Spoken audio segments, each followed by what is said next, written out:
The day has come. It's finally here. The World Cup is upon us. Philip, it is here. Tonight is the opening game of the World Cup. This is episode 3 of the World Cup show. A roundup of some of the news and stuff we see on social media around the World Cup.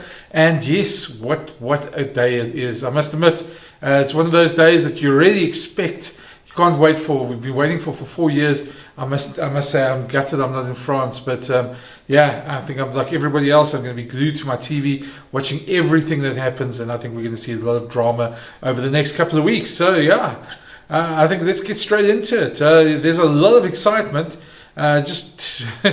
I mean, I think we know there's excitement already, but there's a lot of excitement. And just look at the excitement in the French newspapers. I always love it. I mean, I'm an old newspaper guy, so to me, watching what the newspapers do is a huge part of what the world goes on in the World Cup. And yeah, this is the 2 French newspapers backing France all the way. You can see it. There's a huge amount of pride and expectation in their team, and I'm sure we're going to see an epic game between the All Blacks and France at Stade de France. Saying that, I mean, just looking at the stadium, if you haven't been to Stade de France, it's really an amazing stadium. Here's a quick view from Liam Napier, one of the New Zealand journalists who was there yesterday. It's looking in fine form. It's looking really like a stadium that's going to host a massive game, and I think we can't all wait for what's going to happen.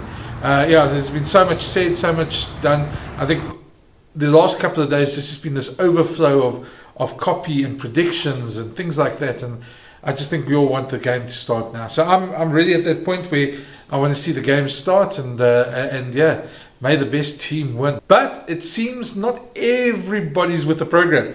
So yeah, I had chuckle enough. I always feel sorry for these sort of social media faux pas, but you have to sort of wonder. It doesn't take too much to get these things right. Look at this one it's been widely publicized on Twitter.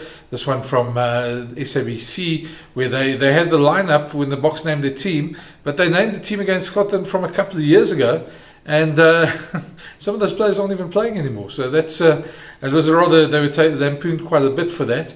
And then straight, if that wasn't enough, then we had our Minister of the Foot in the Mouth, the ANC Secretary General, former Sports Minister Fikile Mbalula, who posted this tweet wishing the Boks good luck. All good with it, except that it's the picture of the 2019 team. Surely somebody in his office could have found a picture of the 2023 team.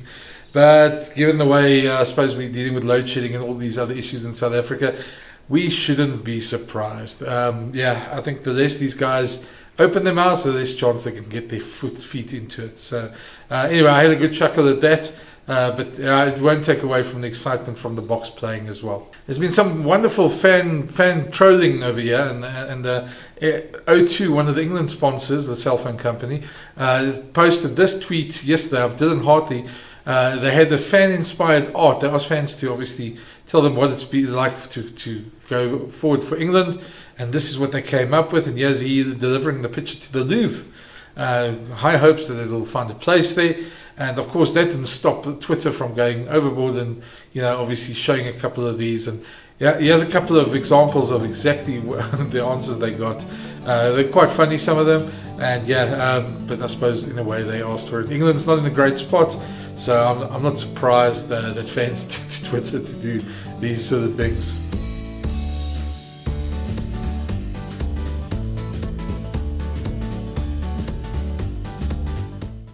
Then we go to the quote of the day, and that belongs to Ian Foster, who was in fine form at his press conference. He's making jokes. He looks very relaxed ahead of the game that was yesterday. He came up with this wonderful: props are the most annoying people on the team. They eat the most food. They take the longest to get up. But they are special people. They're looking forward to strutting their stuff. And hey, who doesn't enjoy a prop strutting their stuff? A line break is almost exceptional, but just the odd scrum. We love scrums. So yeah, I'm looking forward to seeing the props. And there's not really, I know we're saying it's a quote of the week and it's joking, but there's a lot of truth in that as well. So anybody who's known a lot of props, been in a rugby team, will know they're normally the guys who do tend to have hungry appetites. And anyone who's toured with a rugby team knows that you have to get, if it's a buffet eat, you have to get to there before the rugby team gets, because some of those boys can really pack it in. But yeah, that's our quote of the week. And then just because we're heading into some real big battles, I thought to post this. This is some of the most wholesome content I've seen this is taken off Fiji's tour bus. This is them singing on the way. They don't need headphones. They don't need music blasting in the bus. They're a nation of singers, and having toured Fiji as well with the team before and received their wonderful hospitality in the past years ago. They really love to say thank you and to welcome you with a song. And yes, them going to practice. What a wonderful video.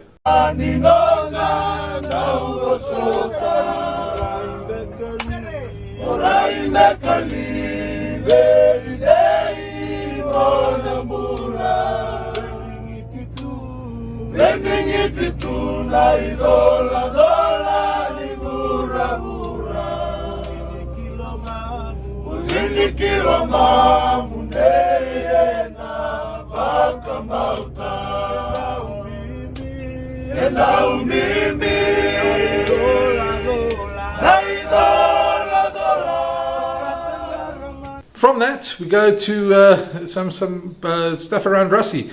The man doesn't have just have tactical skills. Look at this for a skill at the training field, where he took an aim at a netball or basketball basket while at the training field in Toulon. Okay.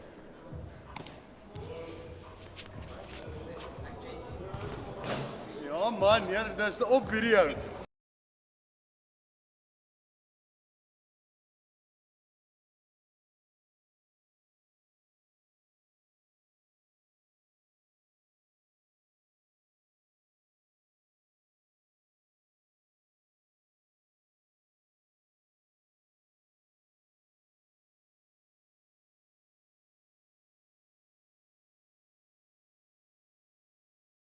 Another bit of fun was Brian O'Driscoll going in for a Guinness advert, saying that he predicted Ireland would go all the way in 2019 and got it wrong. So watch it for yourself, and it's a good bit of fun and a little twist at the end, which is quite good.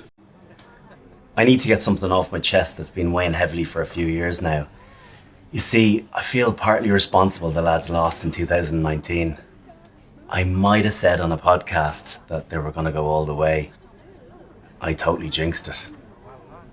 All I can do is apologise and say it won't happen again.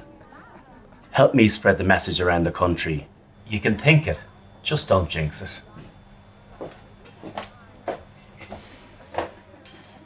And if you do, touch wood. On to a bit more serious stuff.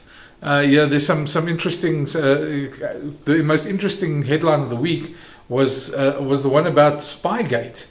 Apparently, one of the teams has complained that other teams are spying on them, and what happens. They want World Rugby to clarify what the sanction is for a spying claim that can be proven.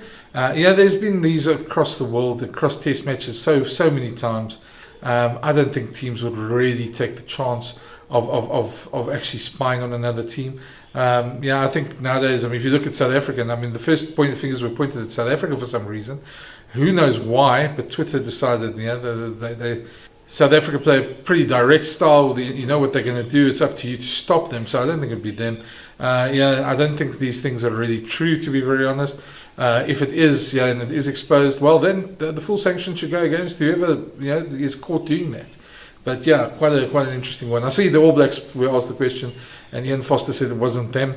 I wouldn't ever think the All Black team would resort to something like that. But I think it's just a bit of banter and fun and games before the World Cup, trying to get everybody sort of ready and everybody sort of their backs up to make sure nothing happens. Something also to take your mind off the game, and if you can get that extra 1% against the opponent, then you do that. So I think it's nothing more than that, but certainly was surprised to see it raise its head this week. And then the other interesting one was a report which originated saying that a university went around and asked AI to go take more than 1,000 scenarios and predict a World Cup winner for the current tournament. And after all that, the AI algorithm came back with New Zealand as the winner. These things always, we've seen what goldfish and turtles and octopus pick winners, and it's another one in these vein. They're good fun before the tournament, but they don't really mean much. Of course, when you start reading a bit deeper, it's quite interesting. The the algorithm originated at the university. The university professor is a professor at the University of Auckland in, guess where? New Zealand. So were you actually surprised that they're going to pick New Zealand? Well, I wasn't. Anyway, but good fun anyway going to the tournament. But hopefully, I mean, all these side shows are going to stop now. We're going to concentrate a bit on the rugby now. So, that's it for this week's, this week's last World Cup show. We'll be back after the round of games to see what we can pick up there. I'm going to leave you with one set of trivia, which is interesting. Which World Cup players went to the same school? And I got this off Twitter. And I know Andy Capistano is going to love this one. Went to the same school, but are now playing in the World Cup for different teams. Answer's quite easy. On Twitter gave it at the same time. Piers Skuman and Erke Snyman both went to Offies, and Duan van der Merwe and Mani Libbok both went to Outeniqua. So the 4 players that are playing in this weekend's game, Sunday's game, that went to the same schools but playing for different teams. So nice little thing to end off. And let me know what you think. If there's anything I've missed, any memes or anything like that, you're welcome to send them in the comments.